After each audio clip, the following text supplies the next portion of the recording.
Yorion Sky Nomad often gets written off as a worse Brago. However, I argue that he is just as classy of a build, and you can even include the Brago combo in this deck.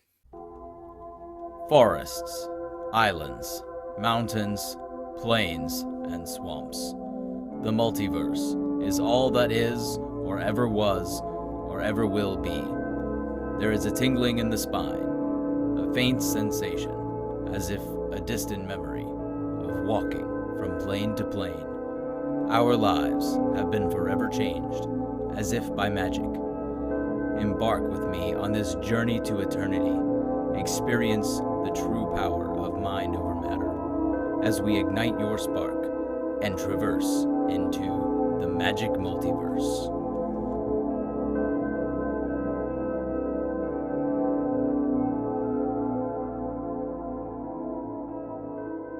Take to the skies with an entirely overlooked commander from Ikoria, Lair of Behemoths. Yorion Sky Nomad can give you the ride of your life with a completely unique play experience. Create the feel of an entirely new zone that protects almost all of your permanents for the grand majority of each turn. This experience I speak of is generated between Yorion and a grouping of other creatures that create an engine of ultimate magnitude.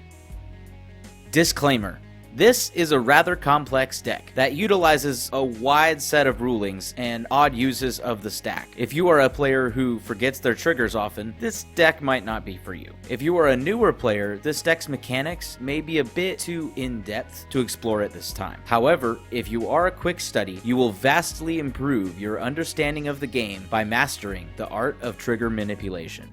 First off, I'd like to define a couple terms. I know this isn't exactly how these terms are used in the grand scheme of things, but for the purposes of this video, I would like to define the terms flicker and blink and how I use them ever so slightly differently. I use the term flicker to explain when a permanent is to exile and return immediately within the same resolution. I use the term blink as if a mage is blinking something forward in time. That is to say, to blink is to exile and then return that permanent at the next end step. So there is a small distinction here, but it is pretty important for the use of this video. Yorion combos with the following 3 sets of cards to produce an engine-like effect. The first set of cards, when paired with Yorion, will effectively allow you to activate all of your Enter the Battlefield abilities once per turn cycle. I refer to these as single-stroke enablers, keeping consistent with the engine theme. This set includes Conjurer's Closet, Thassa Deep Dwelling, and Soul Herder. Each of these allow us to flicker Yorion at our end step. This will then allow us to blink any number of non-land permanents to the following end step, triggering any of those Enter the Battlefield effects at such a time. The second set includes Glimmerpoint Stag, Flicker Wisp, and Charming Prince. This set of creatures will shift us into second gear. These 2-stroke enablers are going to enter the battlefield and blink Yorion to the following end step. This will effectively allow us to trigger our exile bundle every other turn, or twice per turn cycle, assuming we're playing with the usual 4-player free-for-all.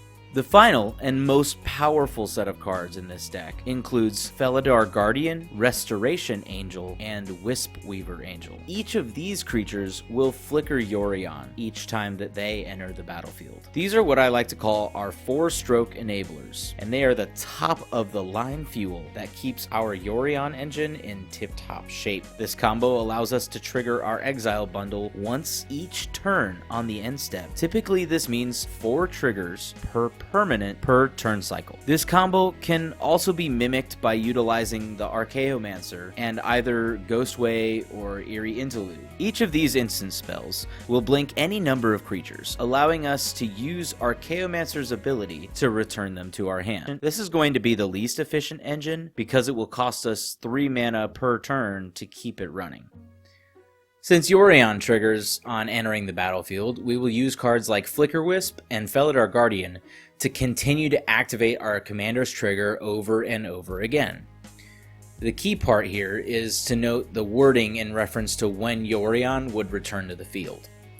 In the case of Felidar Guardian, he exiles and returns within the same resolution. So he is able to blink your entire permanent stack at the end of each turn until the following end of turn. This creates an effect where your end of the battlefield permanents are basically suspended in exile for the grand majority of the duration of each turn. That means they're protected from interaction and triggering each turn. There's 3 cards in the deck that produce this effect. However, there are many more cards that can produce just a slightly slower effect. For example, Flicker Wisp and other like cards will produce triggers and allow them to go off every turn, protecting the card pool with the opposing frequency. Conjurer's Closet and other like cards will allow you to trigger your card pool once per turn cycle. Still a massive amount of value, and as a failsafe, you can even include some single target blink spells and then include an Archaeomancer to give added redundancy to an already consistent deck. Now that we know the combo, let's take a look at how we're going to get there quickly. First off, we have Soul Ring, which costs 1 and taps for 2. Next, we have a Wayfarer's Bauble, which costs 1 and has 2 tap and sacrifice Wayfarer's Bauble to search your library for a basic land and put it into play tapped. Following that, we have some Signet value with Arcane Signet, Azorius Signet, and Talisman of Progress. Each of these costs 2 and tap for each of our colors. The Talisman is going to hurt us a bit when it does, but it can also tap for a generic mana when we don't need the color. We're also going to include Felwar Stone, which taps for all of our colors most of the time. And for a bit of an extra boost, we will slide in a Prophetic Prism and a Thought Vessel. The Prism will draw us a card whenever it enters the battlefield, and also help us filter our mana, or even just produce generic mana, while the Vessel is going to give us that generic mana and also let us hold on to all of the cards in our hand. Also in this category, we will include a Solemn Simulacrum to help us ramp throughout the game, as well as a Mycosynth Wellspring, which doesn't ramp us, but it does help us smooth out our land drops. Now that we've ramped, let's take a look at our prime pieces to our puzzle, the cards that will draw us 1 or more cards when they enter the battlefield. First up, Wall of Omens and Fibblethip the Lost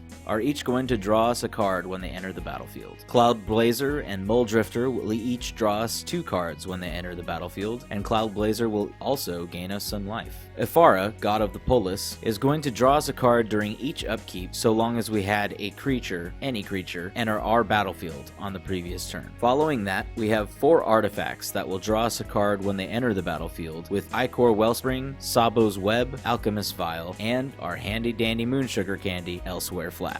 In the enchantment category, we are going to use Omen of the Sea, which will let us scry 2 and then draw a card whenever it enters the battlefield. Dovin's Acuity is also going to draw us a card upon entering, but instead of the scry, we will gain 2 life. Mystic Remora is also a good card to throw into the deck because while it does not draw us a card upon ETB, it will draw us multiple cards per turn cycle. Plus, since we are blinking and flickering so many things each turn, we will be able to reset that pesky cumulative upkeep cost, allowing us to keep the fish on the field. So now that we are drawing tons of cards, we want to make sure that we can protect ourselves. Since most of our creatures are not on the battlefield for the majority of each turn, we will add in quite a bit of removal to keep the threats pointed in other directions. Lavinia of the 10th is going to detain all non-land permanents our opponents control with CMC 4 or less. Active Authority is going to pack a real punch by exiling artifacts and enchantments each time it enters the battlefield. The true value here comes from the fact that we can simply reuse the ETB ability and not worry about its second ability at all. Rashadan Footpad is an older card. You can tell because it's from the time when Blue stole effects from the rest of the color pie. This pernicious pirate is going to force all of our opponents to sacrifice a permanent unless they're able to pay 2 mana. Elspeth Conquers Death, a saga to be feared, exiles a permanent with CMC 3 or greater each time it enters the battlefield. Plus, we can leave it on the battlefield during our turn in order to trigger the taxing effect before sending it back into our engine loop. Next, we are going to include one of my favorite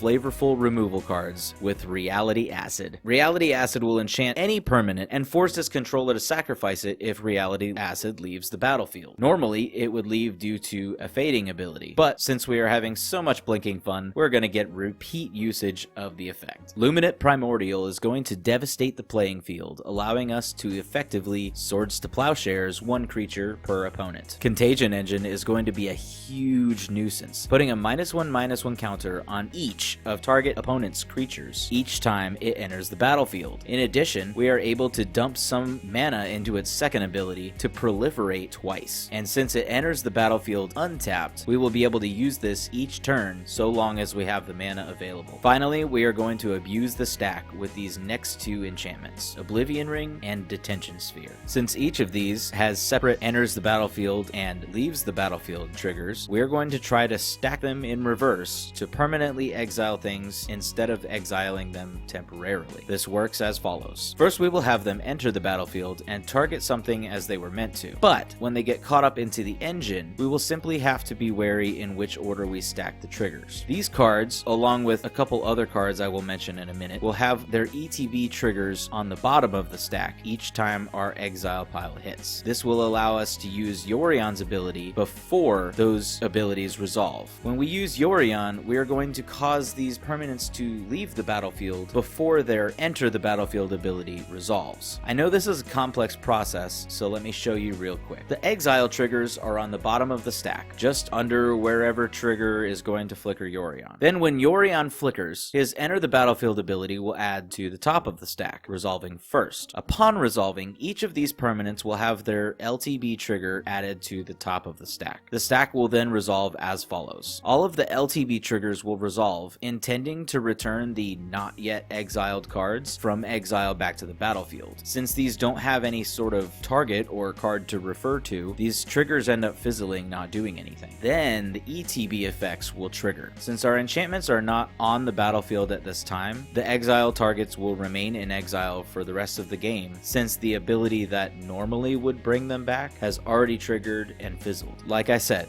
this is a complicated deck to pilot. Now that we've become super scary, we're going to make sure that we set up for extra value before we spike our opponent's plans into the dust. Strionic Resonator is going to double up on any triggered ability for 2 mana and a tap. Stonehorn Dignitary is going to help us shut down our opponent's combat steps. Clever Impersonator is a bit of a toolbox card, allowing us to copy any non-land permanent on the battlefield. Panharmonicon is going to serve us more than any other card in this deck by doubling up all of our ETB triggers for our creatures and our artifacts. Taking advantage of blinking effects, we can gain some unique value from the manifest mechanic. When we blink or flicker a manifested creature, it will return to the battlefield face up, regardless of its permanent type. If it happens to be one of our very few instant or sorcery cards, it will go to the graveyard, but it can be easily returned with Archaeomancer to our hand. To manifest cards, we will include Lightform and Cloudform. These will manifest the top card of our library and attach themselves to those creatures as auras. To avoid losing them, we can also blink them with Yorion. Since they are not naturally auras, they will be able to enter the battlefield and be used again and again to give us card advantage while cheating other permanents into play. We are also going to include Scroll of Fate to allow us to manifest any large CMC permanents we might accidentally draw into our hand. Since we are gilding in the Azorius name, Arresto Momentum has to be part of our game. For this reason, we will include Drannith Magistrate to slow down our opponents by preventing them from casting their commanders from the command zone or anywhere other than their hand. Akin to this card is the amazingly Azorius Lavinia, Azorius Renegade. She will keep our opponents from casting too large of spells too early, as well as preventing free casting. What our opponents don't know yet is the real reason we included this dastardly duo, Omen Machine. Omen Machine prevents players from drawing any cards. However, at the beginning of each player's turn, that player would normally exile the top card of their library and can play it without paying its mana cost. Since both Drannith Magistrate and Lavinia Azorius Renegade prevent our opponents from casting said spells, either because it's not from hand or because they're not paying mana for it, we have effectively cut off spell and card supply from all of our opponents while continuing to allow ourselves to generate